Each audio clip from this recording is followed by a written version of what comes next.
Whoops. All right, all right. Get this party on the road.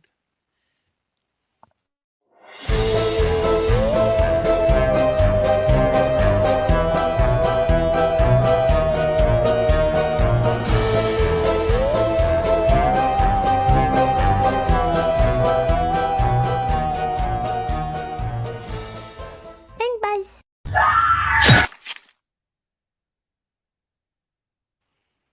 All right, party people in the place to be, vandals, and whatever else might be lurking out in the darkness. We are the Pink Buzz. We are back again, having a wonderful October. Just going more into some horror stuff this episode. But before we get into that, Joey has some stuff to talk about. We got our check-in to do. So, Yeah. you wanna start with your T-shirt and Oh yeah. Yes. I bought a T-shirt from a comic creator, the creator of Space Knight, Kevin Anthony Catlans. Space Knight. He has T-shirts available. Will probably put the link for his link tree in there, so you can go check out any of it's his already in the runners, his description. comics. All right, it's already in the description, so you just go see the description, click on his link tree, and Space Knights. It's awesome. This guy has talent. I mean, probably second to none, except for maybe Daniel Warren Johnson when it comes to drawing action sequences with motion and stuff. This guy's got some talent. So if you like that kind of style of art, go check out this guy's book, Space Knight. It's definitely worth checking out. So yeah. Yeah, it's a little it's like Alex's Zurit, but I don't know, a little more detailed, kind of somewhere between Zurit and Allred or something like that. I really Mhm. like the art in Space Knights as well. Like Yeah, I'm really it's happy to. freaking killer. It's really good. And it's a fun read too. It's uh I don't think there's any physical copies left, so if you do go, you'll probably have to buy digital, like the PDF, because I think he sold out of his first volume, unless he had some reprinted, which I'm not sure. But yeah, go check that out. That's definitely worth checking out. So that's my first thing for the check-in. I got a mail call this week that I'm pretty happy about. Got the Tank Girl, the slipcase collected edition of the 88 to 95. So all the early Tank Girl stuff that came in this week, which is awesome. So I can't wait to get into that. And is it comic size? Okay, yeah, it's the normal comic size, but slipcase, full color. So that's going to be awesome.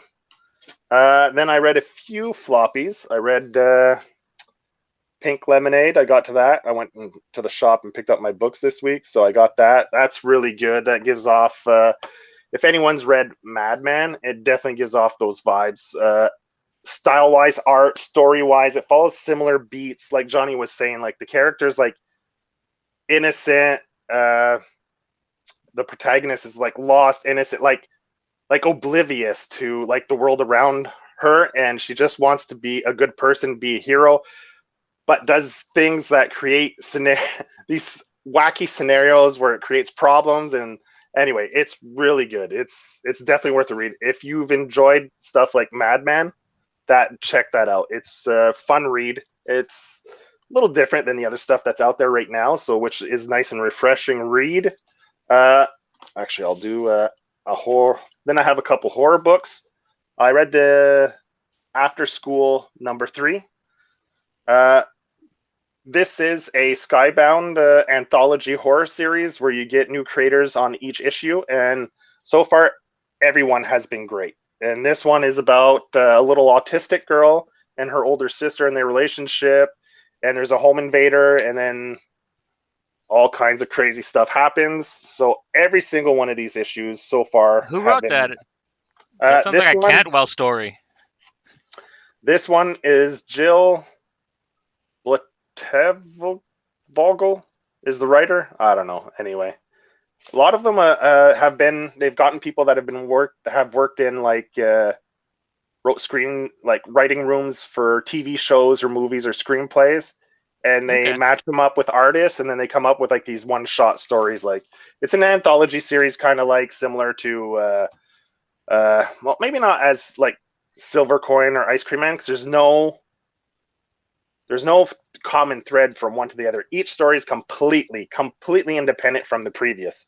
So you could pick up issue 4, then read issue 1. It does not matter. You don't have, like, if you walk in, you're like, oh, I don't have issue 1. It doesn't matter. You could start reading from issue 4 to 20 and not have read the first 3. It really wouldn't matter.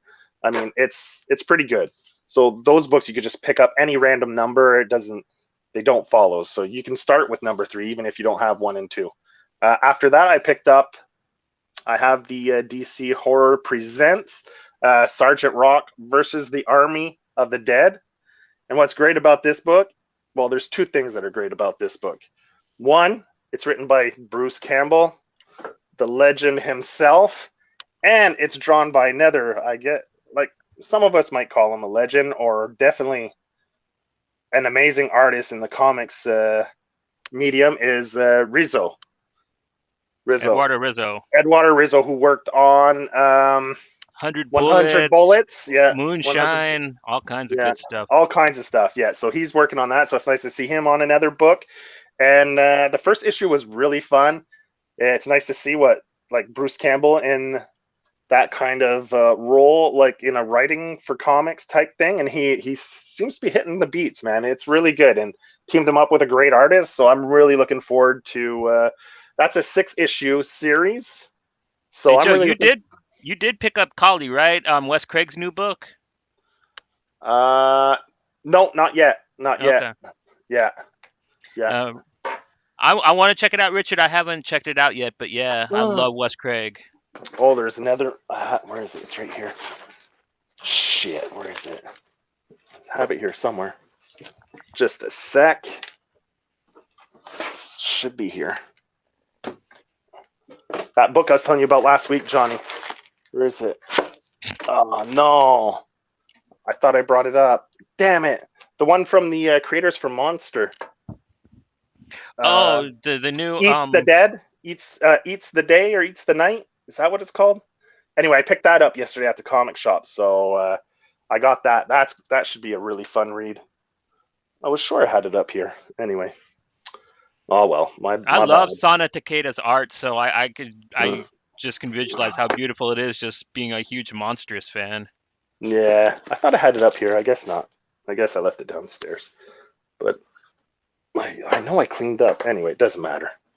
But I want to show the cover to that, but it doesn't matter. But that looks really good. And I've heard a few people talk about it, and they've said really good things about it. So, yeah, that's definitely one that people might want to go check out, especially if you want something new to read for Halloween. That one's out right now, so you could pick that up at any comic shop or even bookstore. It's a hardcover graphic novel, so you could either pick it up at a bookstore or a comic shop. It's available at any one of those places. So, yeah, that's it. I think that's pretty much it for my check-in. I finished the Midnight Club. I didn't watch much else this week. I was really busy this week, so I didn't get around to watching much TV this week, sadly. All right, and I got a Kickstarter that I was really excited for by Newton Lillavoice and Giancarlo Bernal. It is kind of a tie-in to their book Crescent City Monsters. It's called Kesha Demon Eater. It is so much fun, and I absolutely love Giancarlo Bernal's art. Like, it's usually all black and white, and he really works the grayscale so perfectly, but there's like nice little hints of color in this book, so it's slightly different than his Crescent City Monsters work, but oh man, it's really was worth the money that I did for the Kickstarter. I can't wait to get the physical copy. I just checked out the PDF that came this week, and I don't know, man. I'm having a pretty whack October when it comes to like finding new horror films to watch, because like I watched one this week that I think the Grim Cuddy might be a little better. Like, it was called Dash Cam. It was also on Hulu. Oh, okay, yeah. It's a spoofy. Is it a comedy or? It's supposed to be. It wants to be. It really does, but it's just the main character. She is so horrible. You're sitting there this whole film wanting her to die, and she never fucking does. It's a girl. terrible. I thought it was a dude that did like haunted live. No, it's this chick that rides around in her car rapping. Oh, and she goes okay. to England, and like she's going to hang out with her friend who's like they used to do music or some shit together. They never explain how these people really know each other, but she goes to England and like hooks up with him, ruins this guy's life completely. Like gets all these people killed. Like there's floating monsters for some reason. It's terrible. It's a found footage film, and I really, really try to like found footage as a medium, and sometimes it comes off really good. I mean, I love the Yeah, VHS movies. There's some really good ones, but as a whole, I gotta say, man, like it really needs to up its game. Like they've yeah. just put out more terrible found footage movies than they do good Well, ones. that's it. It's very hit and miss for me as well. Found footage. Like I'm not the biggest fan. I've said it multiple times. Like, but you'll hit the occasional gem, like you said. You'll hit like Hell House LLC. That was really good. Was that You'll found hit, footage? yeah, it's a found Okay. footage film. Yeah, yeah, yeah. You'll hit stuff like that every once in a while. That's really good. Like that, they really do it. Like the on my list, I had when we did the horror alphabet, the Troll Hunter. That one was amazing. I Yeah, love Troll that Hunter one. is probably like the best found footage movie ever made. Yeah, Bye, Richard. Thanks for joining us, man. We can't wait for issue 5, bro. nice. Yeah, here's Richard Morgan, the creator of Bam and Glam. I think he's got a week left on his Kickstarter. So if you haven't gone and backed issue number 5, go do that. You have a week left. So And he has one go action support figure Richard. left. If you have $200, he has one Yeah, action figure left. yeah. The it's definitely for collectors that have a bigger budget for Yeah. sure. If you want that action figure, because the figure itself is like $100. I mean, yeah, British pounds, right? I think it's £100. So yeah, it can get up there, but they're beautiful though. They're really Yeah. nice figures. Really nice little action figure. Yeah, yeah, cool. So you don't recommend I go watch that then? Because I had it on my list. I almost watched it the other day, last week when I had the long weekend. I almost put it on and I watched it. don't think you'll like it. I'm pretty sure your wife won't like it. But I mean, like there's a lot of really gross, stupid shit in it that might get a chuckle out of you. Like there's poop in it. Like it's Mhm. so gross. Like you know the film that I talked about being a secret fan of in our guilty pleasures episode. Like if I Yes, can like that and this grossed me out, like just kind of yeah, but was it only the first movie you liked, or this all of them? I only like part 2. Part 1 Well, is part two. but Okay, part 3 I hate almost as much as this movie I'm talking about right now. okay. I'll have to go watch part two then. I'll have to go watch that and see. I'll give it a try. Because I've only seen bits and parts of the first one. And so people are wondering, the Guilty Pleasures episode is an older episode we did where we picked comic, movie, Eh, and a Yeah, song that's a guilty pleasure. And Johnny picked the Human Centipede yeah, Centipede part Part two, 2. part two as his guilty pleasure movies. So yeah. Mm. If you couldn't get through the parts you saw of part 1, don't even give part 2 a try because it's so much Uh, worse. it wasn't that it grossed me out, or I just it didn't really interest me. And I'd always start playing, and I'd start doing other things, so it was on in the background, so I was kind of half paying attention. And but I mean, one thing I got to give that movie's props for is it spawned an incredible South Park episode. Yeah, So that South Park episode is probably almost top 10 for me. So yeah, yeah. Human Sentai Pad. I'm not sure who Joe Keery is. He might have been in it. The only person I really know that was in that movie I was talking about, or if that's what you're asking about, is man, I forget her name. Ann something. She's a Joe, YouTuber, I guess, something like that. I'm not sure who Joe Keely is or Kiri is. I'm not good with celebrity names either. I'm horrible. Unless they're like Well, in nobody's the famous media. in it. You know what I mean? Like I Yeah. think the chick that's in it was like she's a YouTuber or a Twitch streamer or some shit. Like Oh, she's not like Stranger Things. Joe Keery's in Stranger Things. He's the ex-boyfriend who always gets stuck oh with the kid. Steve. Steve. Yeah, that's it. Steve. Yeah, Joe Keery is Steve. No, if he was in that, I'd have probably at least liked it for that. He's like my favorite character in Stranger Things. Hmm. Yeah. Yeah, Steve rocks, man. Fucking Harrington Yeah. kicks ass. Yeah. So that's your check-in for today, man. Pretty much, You yeah. got you don't have I tried Munsters. It was decent. Like it okay. wasn't. It What do was. you mean you tried? You didn't get all the way through it? I watched it, You watched and the whole thing? Okay. I watched the whole thing. I really wanted to like it, and it was cute. You know what I mean? It's not gonna hurt your feelings. It's not a terrible movie. It's just I don't know. I never really watched the old show, so like I Yeah, don't think you it was have for no me. You know what I mean? yeah. Yeah, you don't have that kind of nostalgic kind of love for it because it's old. It's old, right? It's not kind of like what we maybe got reruns when we were kids on TV, if that. Oh, it was always on like on TBS or TNT, one Was of it? those, like Okay. on one of those Yeah. Turner channels. But like I never actually stopped and watched it. I never That's really good. watched the Adams Family either. No, I didn't really watch either one of those, really. But the Addams Family, I think they rebooted it pretty good with when they rebooted the movies and stuff. Yeah, I liked those when I Yeah. was a kid. The ones with Yeah. Raul Julia. Yeah, yeah. When's Wednesday coming out? Speaking of Addams Family, Oh snap! I did see the trailer for that. It's got to be that's pretty soon because Netflix. Netflix only Yeah, puts their shit out, their trailers out like right before stuff drops. I was thinking it was the 26th if I remember seeing the dates correctly, but I don't quote me on that because I'm not absolutely certain. But it seems to me it was October 26th, if I'm not mistaken. That Wednesday is supposed to land on Netflix. Yeah. That looks all right. Like I thought the trailer that I saw looked cute. I guess not really gonna rush out to watch it or anything, but like No. It looks like they're trying to go maybe a little darker, like less comedic from like the trailer. Looks I like don't it's know. It looked like it was pretty silly to me. It looked like it was going right. no, sorry.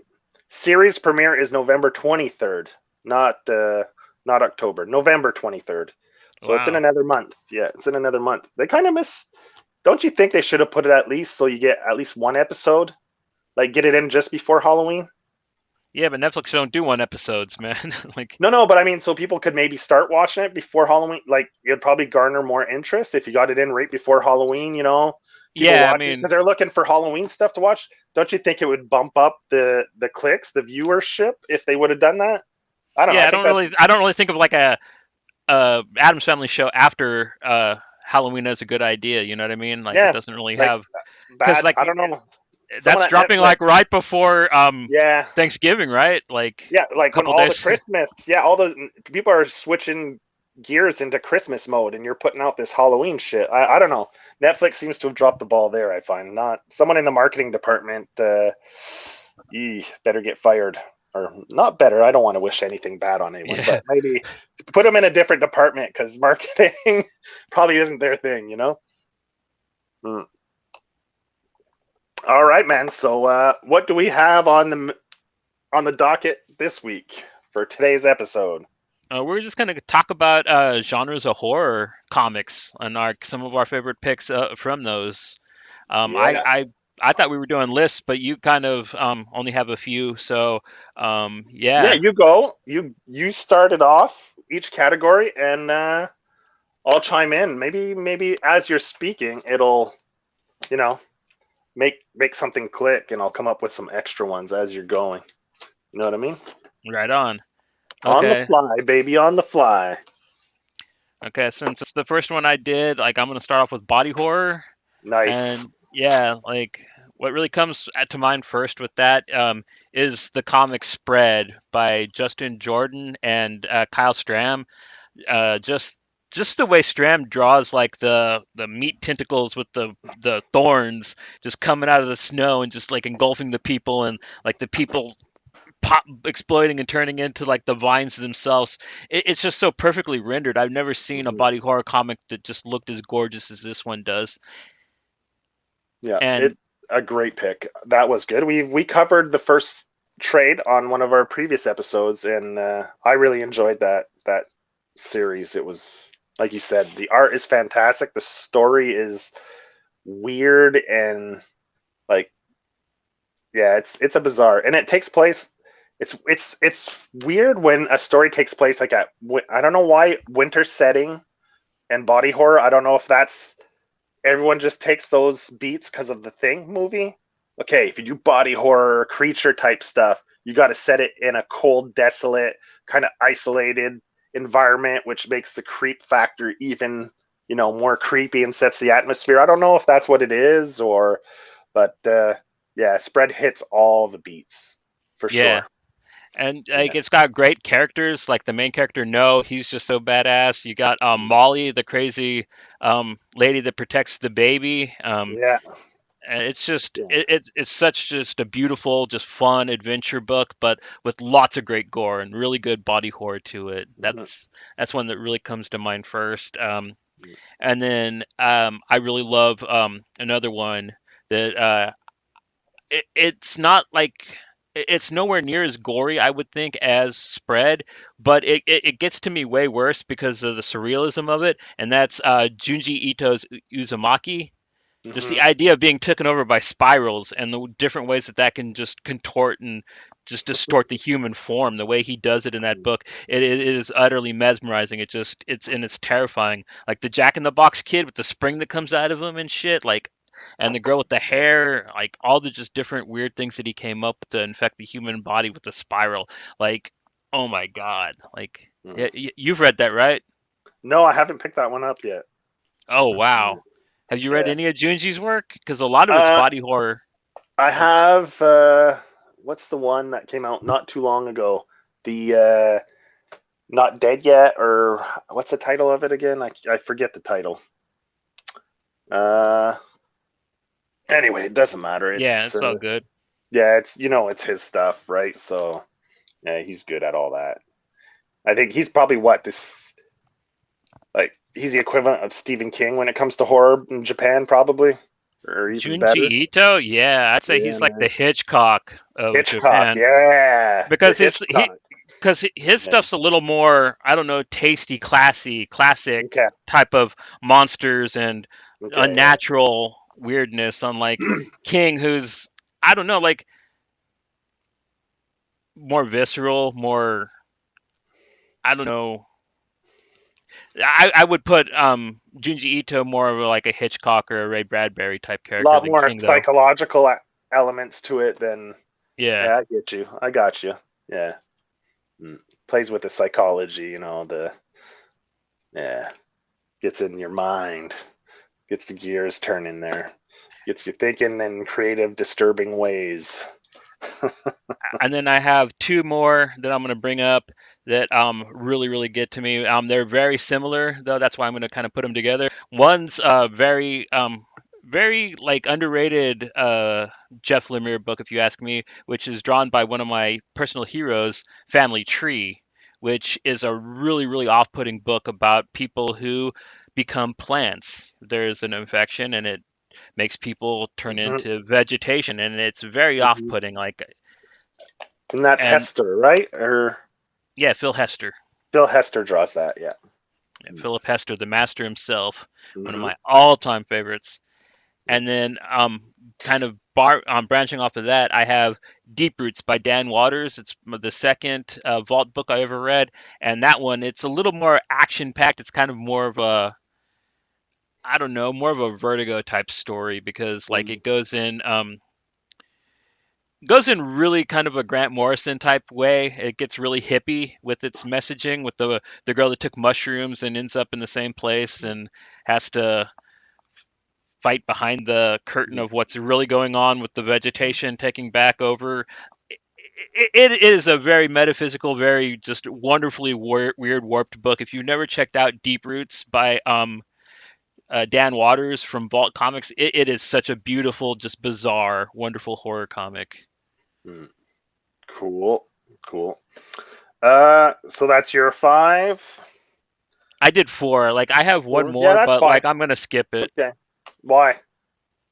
just Say because it. like it's a manga. It's from my favorite manga artist, Oh. Satomu Nihei. It's called Abara, and it's kind of more like an action film than it is like but it is body horror at the same time because these people become like these grotesque, like they call them Ghanas, which Yeah. means hermit crab, I believe. And like, Okay. but they don't really look like hermit crabs. They just got like these. They grow these weird exoskeletons. It's more of like a Okay. bio horror than Okay. like cyberpunk, but it's like a cyberpunk type thing. Like they just Okay. grow these crazy exoskeletons and very horrific, very visceral the way he draws it too. It's all in black and white, but it's he is such a beautiful artist. That one Pink Buzz thing that I did, you asked me who the artist was. Yeah. That's his art, but that's from a different book. That's from Okay. Blam. Okay. But Cool. yeah, that's what the last one was. It's really cool, really crazy. It's basically an action film on paper with a lot of body horror gore in it. Kind of, I Nice. guess. Nice. Yeah. Mm. All right. So I'll add a one or two. I'll go with. Like, see, like you said, a lot of these books kind of fit multiple categories because they kind of. So I'll put Daisy. That's a more recent one by uh, Lormer? Larmer. Yeah, that's his most recent Dark Horse title. Uh, and it's got giants that are deformed, and it's got like it's biblical too. It's got a religious aspect to it, but there's a lot of body horror and deformed creatures, people in it, and it's a good read. Like, I've read maybe 3 different titles from him now, and I've enjoyed them all. But I really love Daisy. It was good, and I I think have the I trade need to must get be it. out by now. Yeah, Yeah, it's it good, man. probably is. Like I really love Colin Lormer's work. Like he is a master of horror and his art is just so beautiful. Yeah, yeah, yeah. So, There's that one, and there's another one I have, but I think I'm going to keep it for the superhero, for the hero comic. okay. So I'm probably we'll probably have the same one, same ones for that probably. So, but I'll add Daisy to that list. Daisy's definitely worth it, and it just came out, so I mean the shop should have it. The trade out now, so you can pick up the trade at your comic shop or at a bookstore. So that's definitely an easy one to find. Yo, Surge is in the house. House Word of word. Nerd. Yeah. Mm. Um I know that a lot of horror writers have been doing comics. Like Clive Barker kind of paved the way for that, but I don't know if Dean Koontz has. I've seen some of his stuff adapted, which came out pretty good. Like I got these little manga editions of Odd Thomas Okay. graphic novels based off of the Odd Thomas books, which were pretty good, Mm, but like nothing original that Dean Koontz wrote for comics that I've seen yet. mm. Cool. And another one like you get body horror that you could throw in there is one we've covered and talked about a lot. I mean that people are probably sick of hearing us talk about on from the first year we did the Pink Buzz is Ultra Mega. Ultra Mega, yeah, like that thing it sells itself as a kaiju book, but it's way more body horror. Like that thing Yeah. is, it's on the level of like the some Japanese shit like Tetsuo the Iron Man. You know what I mean? Just Yeah. So those are two that I'll recommend to people. I'll add on to that list. So what's the next on the list, Johnny? what's next on the list? I'm gonna go with sci-fi. Sci-fi. There's a lot of good sci-fi horror books. Definitely. I'm gonna start out with one that's gonna be coming back soon by artists that a lot of people are probably fans of, Jason Sean Alexander, who of course does the artwork for the wonderful Philadelphia. His wonderful cyberpunk Yeah. noir horror masterpiece Empty Zone is one of my favorite comics ever. He's kind of started it back in the 90s when it was kind of more of a manga looking thing, but it's slowly mutated into this thing that it is now at Image, where it is almost like the perfect form of itself, where it is literally like what you would get if what's his name, William Gibson did John Constantine the Hellblazer. I mean Okay. that's the perfect way to put it, because it's this chick Corrine White. She was ex-military, and she is all modded up. She's basically a cyborg, but like almost full body. There's very little of her that's still human, and she's kind of possessed by, not possessed, but haunted by like the techno ghosts of like the guys that used to be in her military crew, and they Mhm. kind of help her solve these mysteries, which usually have some kind of like German cyber slasher.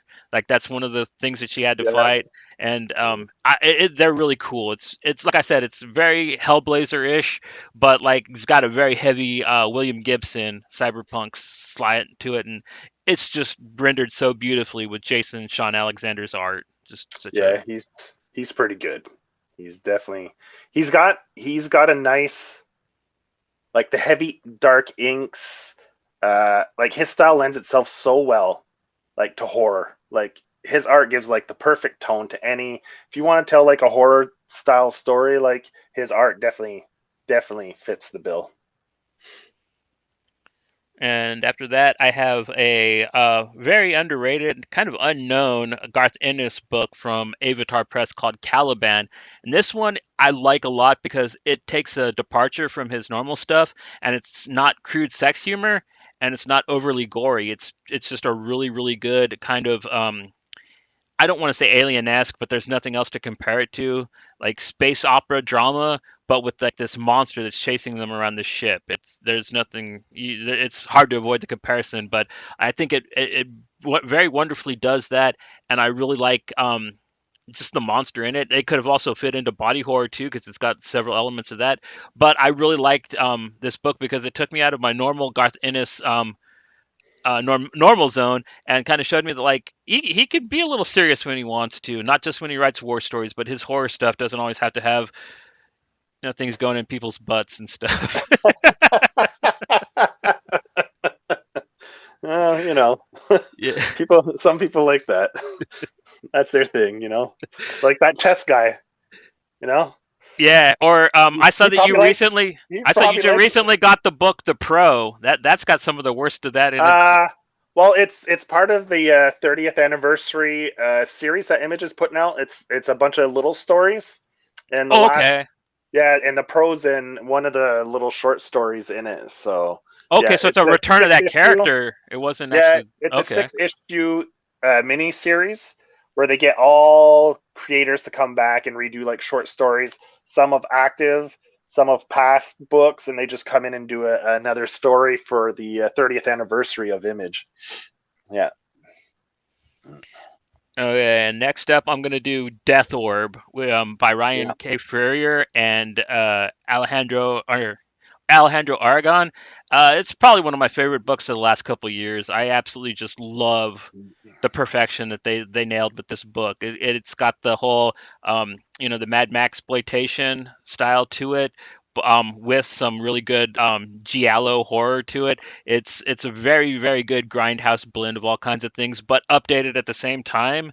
And I love that he talks psychically to like the decapitated head, and the fight at the end where he's just on the roof of the car with his hatchet and like just goes ham on like all the cubes and stuff. Like it's just such a wonderfully warped, just magnificently imaginative book. You know what I mean? Like I can't think of anything cooler in sci-fi horror than Death Orb, and that's kind of where I'm going to call this list.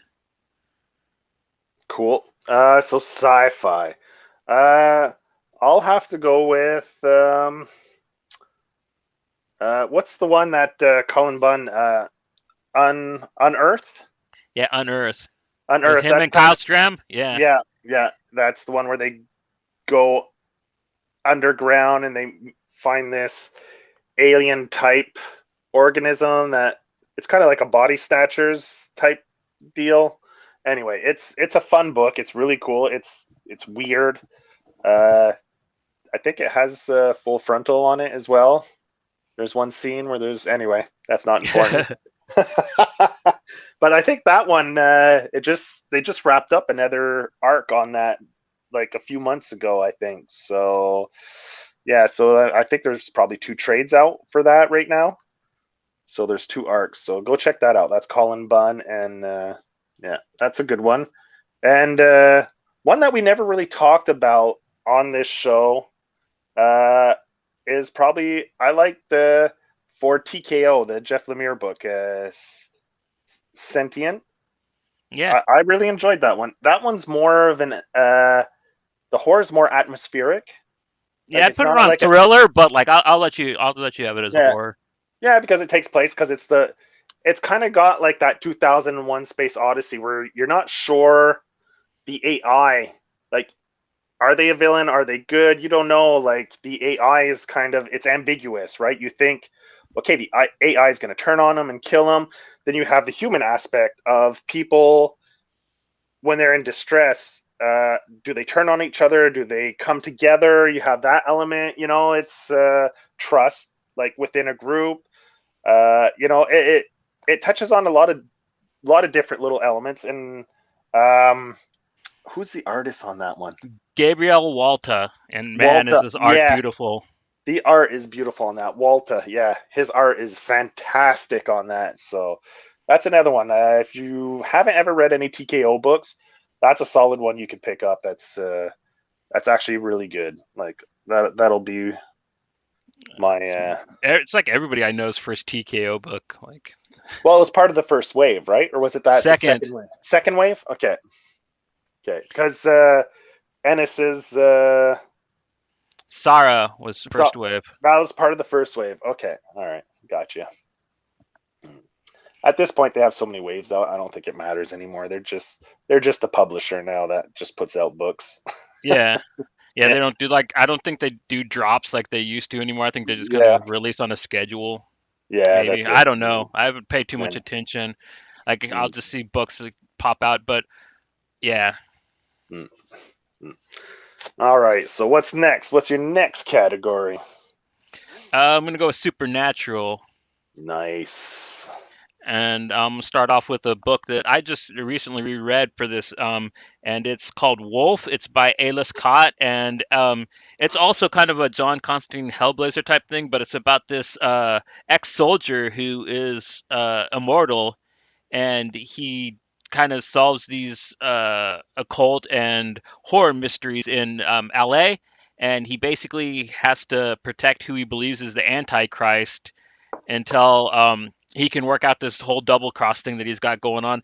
It's very well written. I love A-list Scott stuff. This is kind of probably his most silly work, but at the Hmm. same time, it's a lot of fun because there's like this elder god kid who's got like these tentacles for his upper lip and stuff. Okay. So it's got a few silly moments to it, but Yeah. all in all, like it's a really really cool comic. And if you like stuff like Steve Niles' Dial M for Murder or the Cal McDonald stuff in general, you'll really dig this. It's like on that same type of Cal McDonald, John Constantine level. Cool. And after that, I have one of my all-time favorites, Death Vigil by Sepin Sejic. Hmm. And this is a book about basically people who are grim reapers who after they die they have to take the souls of the dead to where they need to go, but there's these other army of these people called necromancers who try to catch the dead souls and use them for black magic, and it's basically about their war. And it's really cool, like some of the monsters and the manifestation and just the horror and gore is just so great because Sepin Sayek, who most people probably know from Sunstone. I mean, he's done Hmm. so much stuff at this point, but He did the Harleen yeah, book. he did Harleen. He Yeah. did Yeah. a really good run of Very Suicide Squad. mhm. Yeah, he's Solid really artist. really Yeah. beautiful artist, really good Yeah. art. And yeah, if you really want to see him do some kind of really cool power metal style like horror shit, like on the Mandy level maybe, like yeah, check Mm, out Death Vigil. It's mm. it's really rad. Yeah. Cool. Um, After that, I have Bitterroot, which is just such a Yeah. really fun, really cool topical comic. I really love the character Blink. I like the one goofy white kid that used to be a clan member who hangs out with the uncle. Like it's just such a really cool, fun comic about how easy it is for a human being to become a monster. It's very, very overdone in this, but like you really get the metaphor. It's really simple to get, but it's not preaching. It doesn't hammer you over the head, and it shows that anybody of any color is susceptible to becoming this kind of a monster, which I Yeah. think is a very powerful message for the book. So Bitterroot is always going to be one of my favorites. I kind of wish it. That's one that I've I have it. I just have never like I come. I want to read it, and there's always something comes up every time. Like that I have to read something for something else, and like that's one I'm looking forward to reading that I haven't gotten around that I haven't gotten around to actually pick up and read. So Well, another yeah, reason why a lot of people I know miss out on it is it's because it's one of those books that Image only puts it out when they have the trade done. It's not an issue by issue. They kind of put it I out see. graphic novel style. So I think there's 3 books out for it, and they kind of come out sporadically. So Yeah, yeah, kind of like what they switched. Crowded's Uh, like that. Crowded. Yeah, yeah. Excellence was like that. But I think Excellence Mm, finished up. uh, I think there was another one that they were trying that format out with, but mm, Um, next up, I'm going to hit on, we've talked about it probably several times on this show, but Homesick Pilots by Dan Waters and Casper Wingard. Just mm, such a really fun, really kind of badass, just taking the idea of ghosts as far as you can and as wild as you can to have them power mech suits made out of haunted houses and shit. Like, it's just so over the top, but wonderful. Great creatures like TFF, that mhm, fucking or TFT, that fucking thing. Yeah, just mhm, really cool, really, really rad stuff all over the place. mm. Yeah, that's a very action heavy too. Like Yeah, there's a lot of action in it. So, people like even if you're not into horror, you'll still like Homesick Pilots because there's a lot. It's like a heavy action book, but there's got that, like you said, the ghost aspect to it. So that it's a nice little balance between the two. and it's got really good characters too. I kind of get caught in a lot of the teenier books. I don't really get involved in some of the drama and the storylines of the book, but I kind of really like both the female characters in Homesick Pilots. I like both their plights, especially in the last 2 arcs and the setup for the big fight at the end. Um, it really reminds me of a manga, to tell you the truth. Like, I Mhm. think that Yeah, that's what Dan Waters was really trying to do, is try to do yeah, like an American manga with it. yeah. It definitely has that vibe for sure. Yeah. Mm, And I'm gonna finish Supernatural off with a book I really love called Strange Embrace, from David Hine. It's a really creepy, really weird book about this psychic guy who finds this really kind of weird, creepy dude with and he doesn't bug anybody. He is all alone in his weird little sexual kink, but this psychic just wants to torture this guy for it for some reason, and like he makes it his life mission, and you kind of go through this whole timeline of these characters, and you learn what happened to this poor character, and what happened to this sadistic character that wants to torment him, and how they mhm, intersect. And it's very masterfully done. I really, really don't think that there are too many horror books as well done and as creepy and as disturbing, because this book is literally disturbing, as Strange Embrace by David Hine. um, nice. Image put out a nice hardback of it a couple years ago, and you can still get it off of eBay and Amazon for pretty cheap when you find it. So, like, Mm, it's readily available, but I think it is out of print at the moment. okay. Oh, there's always digital, man. I mean, if people like a lot of these books are amazing, and I mean, maybe even though you don't love reading digital, maybe pick it up, digitally. Just like you miss out on a lot of good stuff just because you don't want to read physical. Like once in a while, maybe just bend the rules a little, go pick up a digital, get it digitally so you can read these things. Because man, really, what's it all about? Is it really just about collecting, or is it about the stories, right? If it's about the books themselves, who cares if you're reading it physical or digital, man? Like just go pick it up, go read it. You don't know, you might be missing out on the best thing you would have ever read. So, you know, anyway, I'll stop preaching.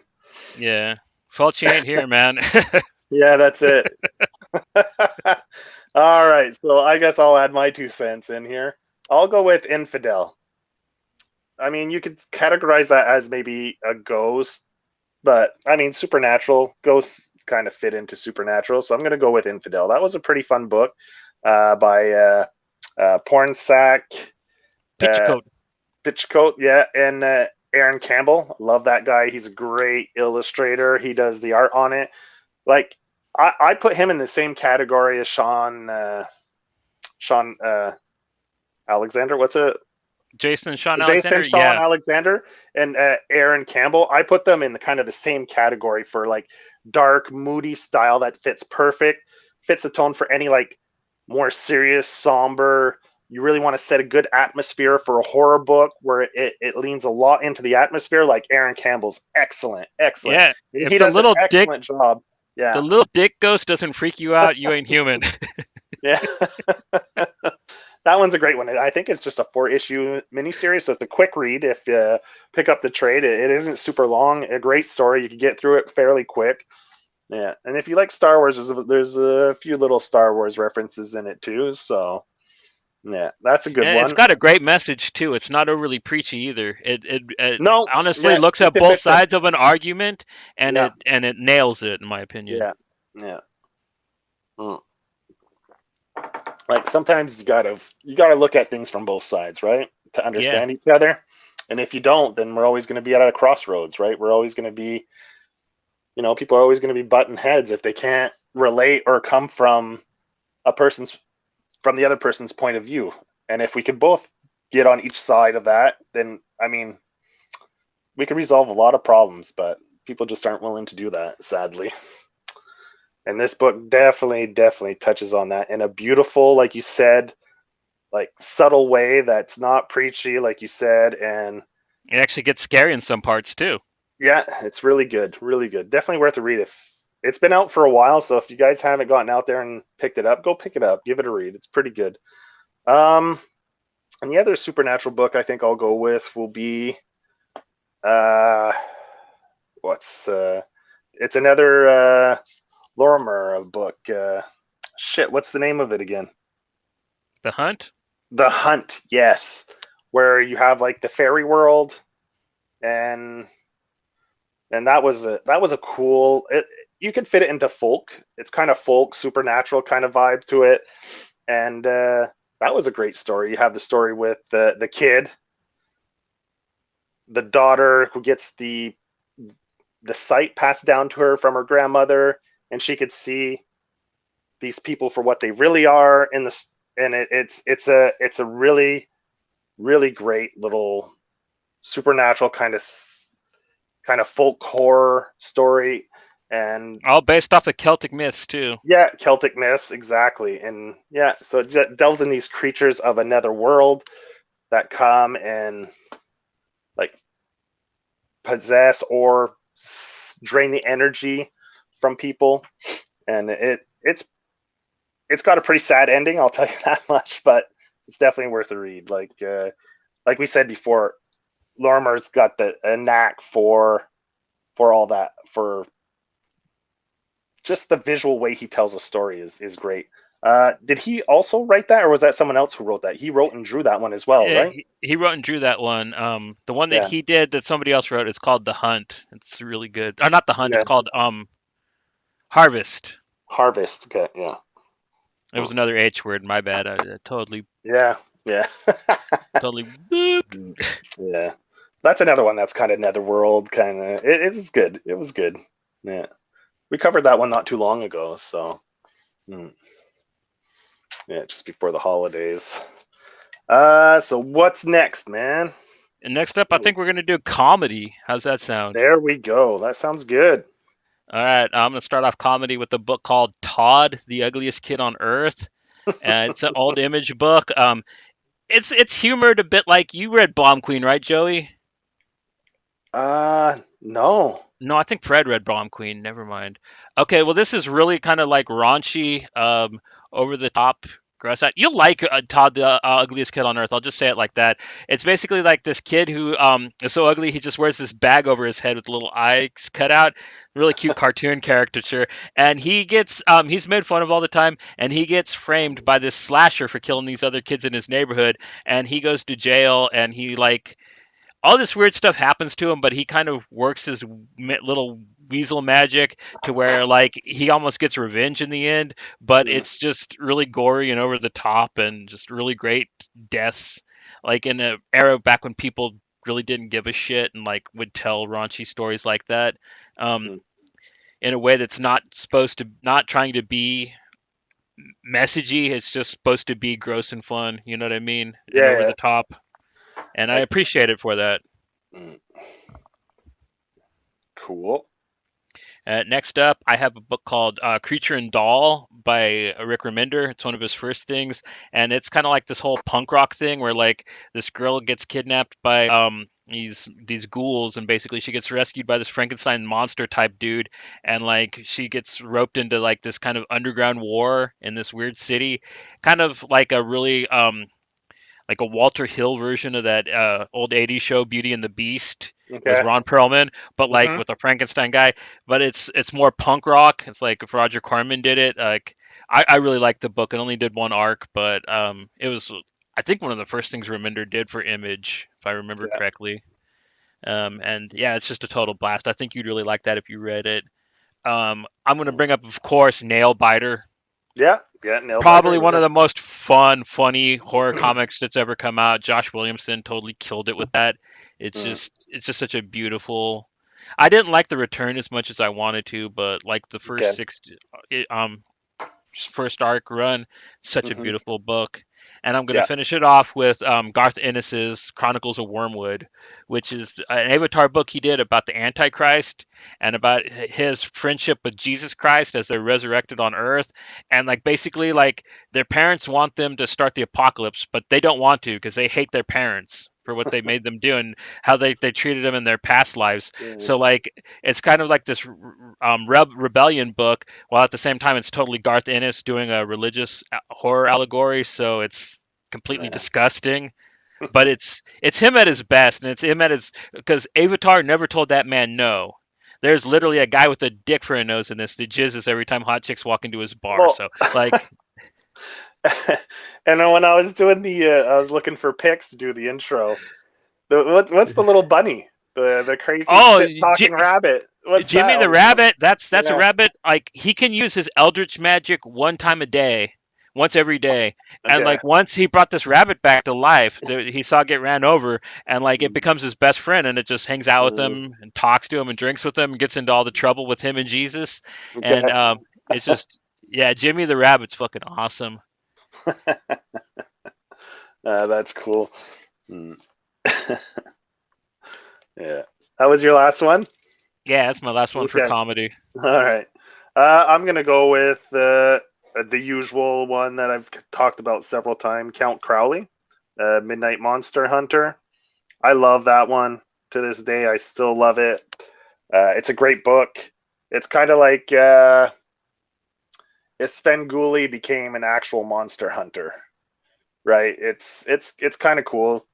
Uh, it's a girl that takes over a public cable, uh, like a host for a public cable monster show where they just show old monster movies and stuff like that. And then, Well, beknownst to her, she's a washed the up washed reporter, up basically. reporter. Yeah, yeah. But I mean, then she gets this gig because it's the only gig she can get that I think her brother gave to her as a favor.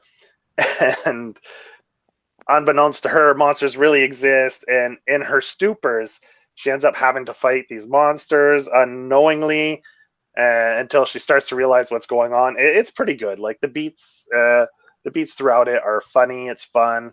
A really fun Dark Horse book that came out a couple years ago. The second arc is probably wrapping up next month, I think. So it's got two arcs out, which the trade will probably be out for around Christmas time, I'm assuming. And yeah, that's a fun one. Another fun one is one we covered early on the show is the Exorcisters. That one Oh was yeah. pretty fun. I enjoyed that one. That was a fun read. You also have Hack and Slash. It has a lot of comedy, a lot of spoof, a lot of camp. If you like that, Hack and Slash is definitely fits the bill. It has some gory stuff, but it always comes back with some funny stuff. I mean, Tim Silly, dude likes to write funny stuff. So, man, like, hit that book up. And I mean, I think they cover the gamut, right? Of like slasher, monster, demon, you name it. Like, he hits everything in that book. If like horror wise, they cover a lot of ground in that. So yeah, that one's a good one. What else off the top of my head have I read? There's a lot of like spoofy comedy stuff, but those are the ones that I can think of off the top of my head. Yeah, those are pretty good. Mm, Nice. mm. Yeah. Cool. So, next category. Next category, I'm gonna go with haunted. How's that sound? Oh, sounds good, man. Yeah, these are ghost books. This one, I wouldn't say it's the most horror thing, but it's about ghosts, and I absolutely love this book. It's Ghost Tree from Ghost Tree. IDW. Okay. Yeah, it's just this really, really good book about this dude who's half American and Japanese, and he goes back to his grandparents' place in Japan, and basically he finds out that he can see and talk to ghosts, and his grandpa's ghost there, and basically kind of helps him get over this funk that he's in. But like he also has to help the ghosts fight this like evil spirit that's trying to take down the ghost tree. It's just a really good, really wonderful book. It's got some horror elements to it, but it's more of like a feel good, Hmm. hit you in the feels type thing. But I can't help but talk about it every time I can. I think Bobby Curnow is the guy who wrote it. He is a Okay. editor at IDW, but it is so good. Yeah, I'll post. I'll rewrite it and I'll post it on either Twitter. I'll do like I did when we did the alphabet. I'll post our list on both Twitter and Instagram after the episode's done. So probably tomorrow. I'll probably by the end of the day I'll have it posted. So anyone who wants to look at the lists can go check it out there. After that, I have Anthony Bourdain's Hungry Ghosts, which is a graphic novel he did. Yes. It actually came out posthumously for him, but it's a collection of like really cool, funny food related horror stories drawn by like Paul Pope and all kinds of like Troy Nixie, like all the Dark Horse guys kind of pitch in and help draw like each a story in it, and it is so much fun. I didn't know I would really like Anthony Bourdain's graphic novels as much as I do, but both of them, Kill Jiro and Hungry Ghost, have both been a lot of fun. So yeah, may he rest in power. Next up, I'm gonna go with Bog Bodies by Declan Chevy. It's lightly a ghost thing. There is a ghost in it. I don't care what anybody tries to tell me, and it's just a magnificent crime drama horror, just thriller. I mean, the book really kind of keeps you on edge the whole time you're reading it. Solid book all the way around. Bog Bodies. I of course have Infidel here, but like I'm not gonna talk about it since we already did. But Hmm. and then I have a manga, of course, by Inio Asano called the Nijigahara Holograph, which is this really kind of beautiful, artistic, David Lynchian horror parable about these people who grew up as kids in this town and that something horrible happened at their school and how it kind of affected them all and how they're all really messed up as they're grown up. And there's this weird ghost involved. So there is a ghost in it. Nice. But yeah, it's probably one of the coolest, most creepiest manga I've ever read. Really good little graphic novel. The Nijigahara Holograph, released by Fantagraphic Books. I can't recommend it highly enough. Cool. Uh, that was your last one, so I'll Yeah, add my 2 cents. I'll throw in the one that you love in the dark before the sun rises and falls. Anyway, you know, the one with the super overlong title. Uh, the one I love in the I can't remember the full title. It's so fucking long. But yeah, I know. yeah, the one that's yeah, that I, one's not bad. It's pretty good. The atmosphere and everything's really well done. I believe that's Scotty Young who wrote it, right? yeah, And I can't remember who the artist is on it. But that one just came out, what, maybe 3 months ago it wrapped up. So the trade should be out now. You could go the Me You Love in the Dark. Exactly. man, that That's sounds like such a Victory record label band doing some post emo hardcore. Doing some screams and then some cleans. Going on tour with the Treyu and Silverstead. Yeah, Silverstead. Yeah, but that was a fun book. It's definitely it builds, right? It's a slow burn. It's definitely about the atmosphere, the story, the relationship, the unknown. Uh, yeah, it was definitely a good read, and it's nice to see Scotty Young like try his hand at different things. Like he has I Hate Fairyland. He has this one, uh, and I think he does a good job. Like he's showing his diversity. Like he doesn't just do like wacky books. He can do a more serious story with a great message and a serious tone to it. So, man, hats off to Scotty Young for getting outside of his comfort zone and doing something different. So I guess that's all I had because I mean it was that and Infidel, but then I decided to throw Infidel and Supernatural. So Okay. yeah. Let's go with Satanic and Demonic, or Satanic and Possession. There you go. Yeah. So Uh, what you got? First up, I have Demonic by Christopher Sabella and Nico Walter. Yeah. It's about this cop who was raised in a cult, and like he basically gets he has this demon with him since he was a kid, basically always promising him stuff. And finally, goes ahead and he makes the deal with the demon that he has to kill for it. But he decides to kind of pull a clever one, and he decides to kill the cult that he got raised up in. So it's kind of like a revenge occult thriller thing. But Sabella wrote the hell out of it. It's such a really fun book. Mm. All right, and after that, I have Clean Room by Gail Simone Yes. and Yes. John Davis Hunt, which I mean, it's not satanic, but it's making fun of Scientology. But what's the difference at this point? You know what I mean? Yeah. I mean, Um, that's an example of one book that could have fit like multiple categories, right? So, yeah. Mm. but yeah, it really kind of hinges hard on the whole religion angle, so that's why I kind of Yeah, kept it in religion there. as well. Yeah. And there were like demons in it, you know what I mean? But like they Yeah, weren't like demon type creatures. It's definitely like Spark and whatever the blue guy's name was. I forget his name. It like tie people up in knots. Such yeah. a wonderful Ah, book, dude. Clean Room man. was so good, dude. Yeah, it was good. Yeah. Yeah, enjoyed that one. And I couldn't talk about demonic without bringing this book up. Of course, I have Killer Be Killed by Ed Brubaker and Sean Phillips, which is a lot like demonic. It's about this guy who is at the end of his rope and he gets a demon. But this one, it's kind of you got to make up your mind if the demon exists or not. But basically, this demon kind of makes a deal with this kid that he has to kill for him. I think one for a body for every month that he's alive or something like that. So he starts.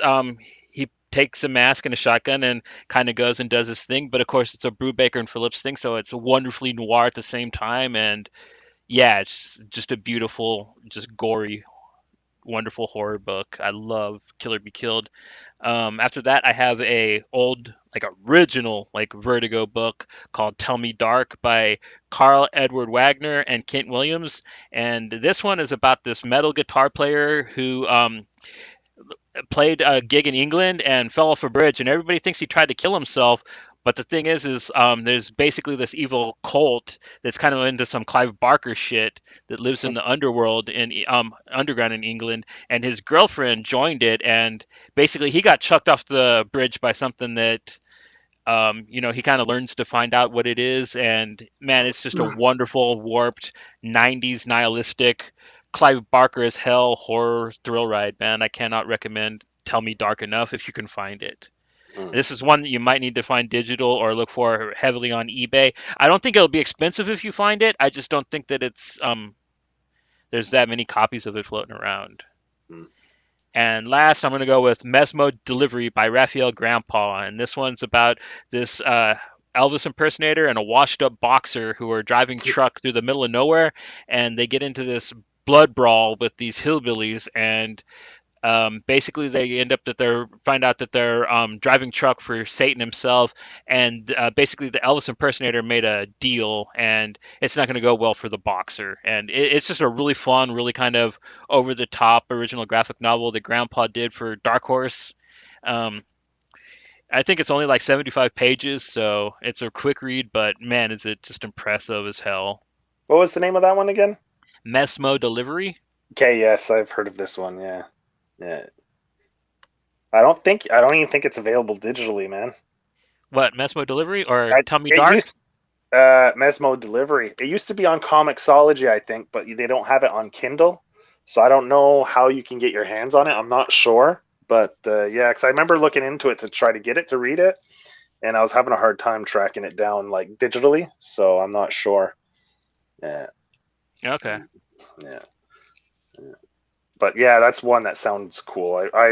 Someone was talking about it on a podcast one time, and I took a note and was never able because I like Grandpa's work. So Yeah, he is amazing. yeah, he's really good.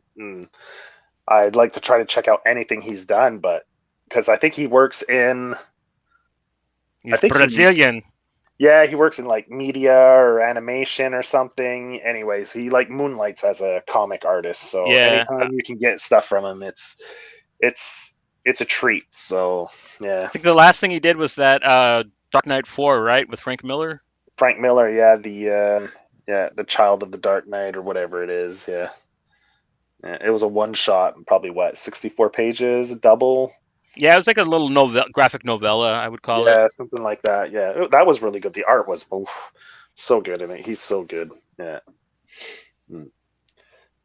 Do you have any? That was your last one, or do you have? Yeah, that was my last one for Yeah. Satanic. And All well, right. I have a few more I can mention, like All right. Go ahead. Winnebago Graveyard by Steve Niles. That's a really fun. Like you could read that book in about 5 minutes, but it's a really cool kind of fun thing where like this group of suburbanite families get stuck in like Arizona, I believe, or Nevada, and like they get chased around by. It's very grindhousey, but Satanic Cult, really cool book.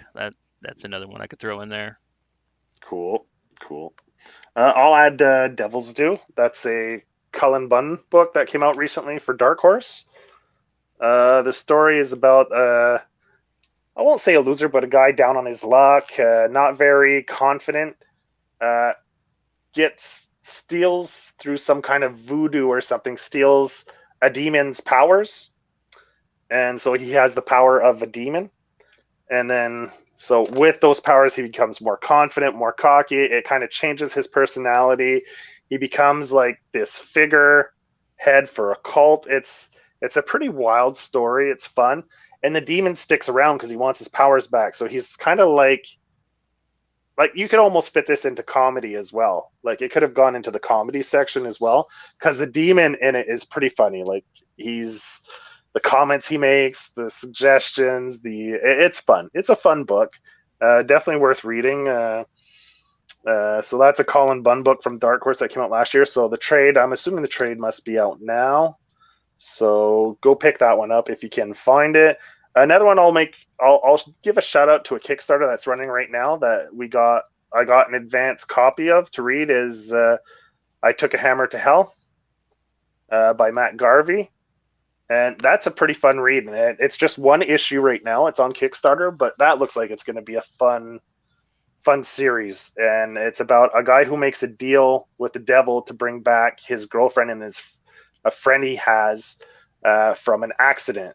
And they don't go into the specifics of what happened. Like this, then in the present takes place when he's like much older because the devil gets his soul when he dies, and this is like much older when he's probably in his late 50s, probably late 50s to mid 60s. I'd say the character is in, and like he's just ready to go to hell and try to get revenge on the devil. So he wants to go to hell because he wants to confront the devil and get his revenge. So it's definitely, it looks like it's going to be a fun book, a pretty violent book, but not gruesome, gross violence, just like fun violence, I guess you could say. Like not over the top, gory or anything, but just like action packed, like him just smashing demons.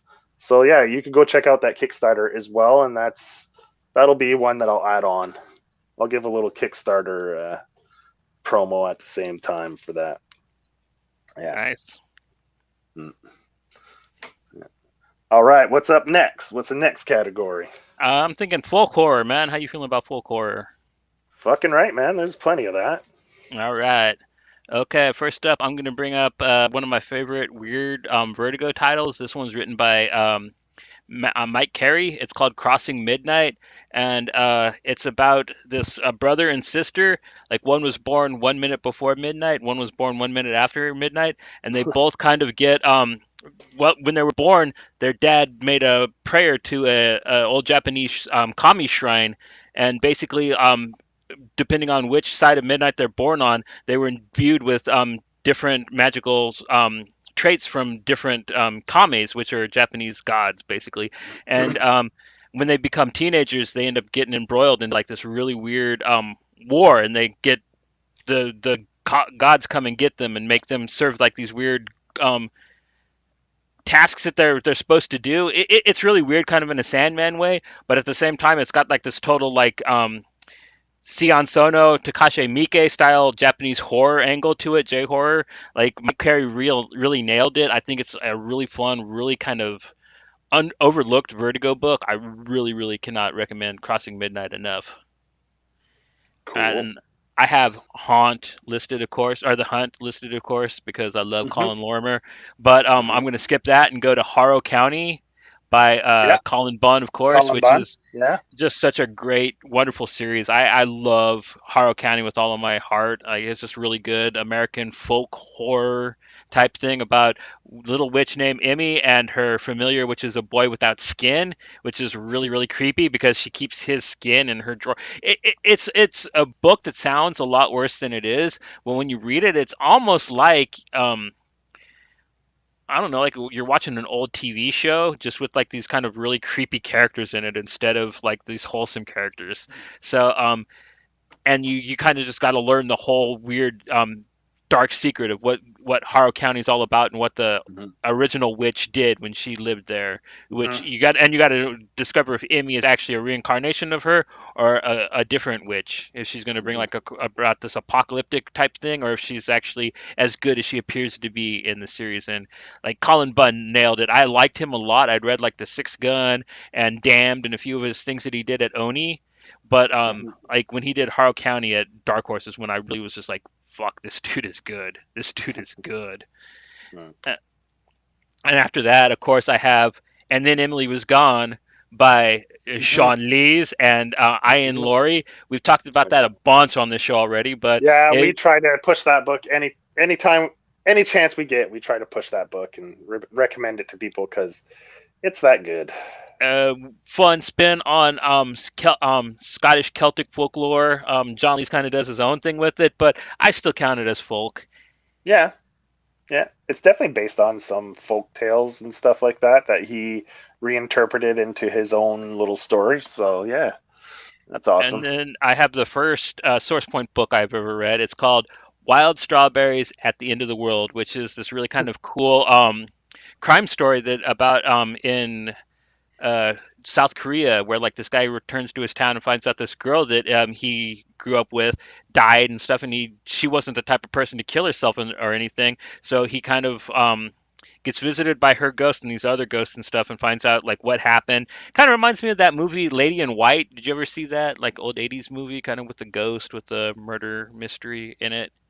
It rings a bell. I don't know. Maybe This I've was seen like it. I just this was yeah. like that as kind of like a really short graphic novella, but also about South Korea at the same time and their type of ghosts.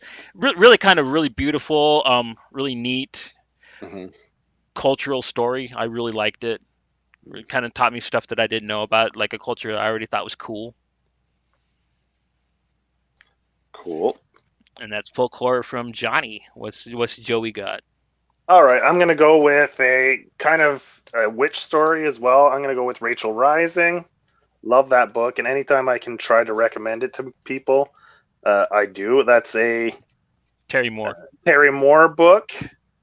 Uh, there's nothing more to say because it's Terry Moore. So he does everything. He does lettering, writing, the drawing, and he has a charm to his work that all his characters you just fall in love with. He just has a way of developing characters, their personalities. It's hard to read one of his books and not enjoy the characters and enjoy the book. So that's definitely one where a girl comes back from the dead. It's got the folk elements like the witches, like why she comes. She doesn't know. She has no memory of what happened. So it's a story of her trying to get that memory back, and there's a witch involved, and the story, the backstory of that witch, and how it's connected to Rachel, and how she managed to come back to life. It has to do with the grounds where the person that killed her tried to get rid of the body. Anyway, it's a good story. It's definitely a good read. I don't remember how many pages it is, the full story. It must be about, I'd say it's close to 300 pages, maybe, the whole thing, the whole Yeah, story. it's about Mm, the size. It's about the size of one of those Vertigo omnibuses with like the 15 issues in it. It's a yeah, big boy. yeah. I'd And say, yeah, I'd say it's somewhere between 350 to 400 pages. Like man, it's about that. The whole story, yeah. Yeah, that's about what it is. So that's a really fun read. Uh Man, I you nailed Harrow County. That's one I was gonna bring up. So, I mean, I guess that pretty much sums up the folk core. So what's there's another one next? There's another one I want to bring up that Dark Horse did. It's called Alabaster. Uh, It's really cool. It's about this girl who like is she's led by a seraphim, which is a archangel, a warrior angel, and she kind of walks around and murders what she believes to be monsters. And it's kind of a book where they try to make you think that maybe she's schizophrenic at the same time, but at the same time there is like this werewolf girl that kind of like hangs out with her and messes around with her, tries to get into her head and make her think that she's something that she's not. And there's a bird that talks to her. It's a really kind of cool, really kind of reminds me of a very horrific version of "Oh Brother, Where Art Thou?" or something like that. mhm. Kind of that kind of rednecky but like very charming at the same time type of story. I really love Alabaster. There's 3 books for that. Daniel Warren Johnson drew the last one, which is probably the goriest one. It's called The Good, the Bad, and the Bird. And man, it's about these 2 twins that go around murdering people, and she's got to stop them. It's great. It's I can't recommend Alabaster enough. Yeah, you've mentioned that one to me before to go pick it up and give it a read. Yeah. Cool. So what's next? Next up, I'm thinking let's go slasher, huh? Slasher. I think that's the classic category for horror, right? That's the most common. Do you want to save that for later then?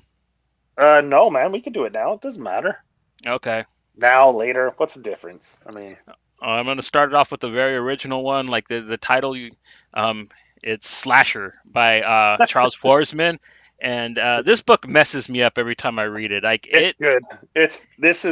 This I think is almost on the same category of "And Emily Was Gone" for me.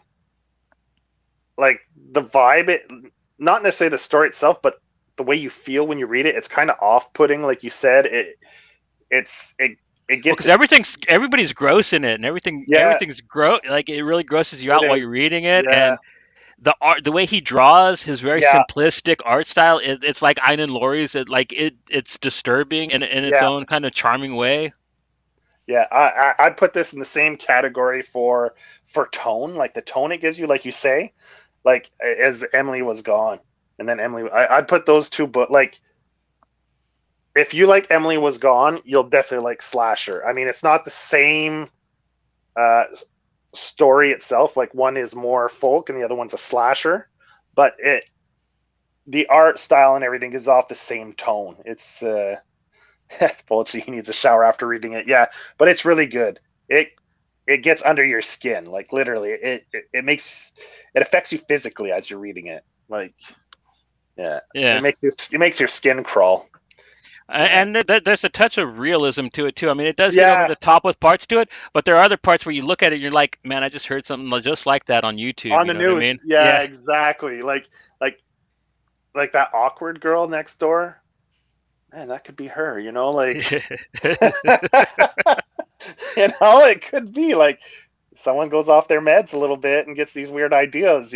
Anything could happen.